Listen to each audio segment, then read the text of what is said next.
স্বাগত NY71 সংবাদে, সাথে আছি আমি শামিমা দোলা। গুলশানে শত কোটি টাকার জমি দখলের অভিযোগ উপদেষ্টা সৈয়দা রিজওয়ানা হাসানের বিরুদ্ধে। সাংবাদিক জাওয়াদ নির্ঝরের ফেসবুক পোস্ট থেকে তা জানা গেছে।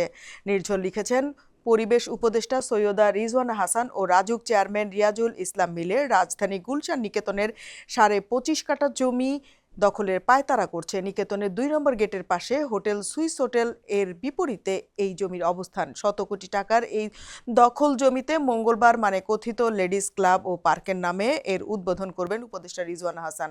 রিজওয়ানার বান্ধবী পরিচয় দেওয়া রাজুক কর্মকর্তা রাজিয়া সুলতানাকে কাজে লাগিয়ে এই দখলদারিত্ব করছেন উপদেষ্টা, আর সকল বন্দোবস্ত করছেন রাজুক চেয়ারম্যান। জানা গেছে, জমির মালিক আব্দুর রহমান সোহেল নানার দান সূত্রে এই জমির মালিক হন, কিন্তু 5 আগস্টের পর সোহেলের বিরুদ্ধে রাজুক একটি মামলা দেয়। এই মামলায় সোহেল ও তার লোকেরা কারাগারে যায়, পরে জামিনে মুক্ত হন।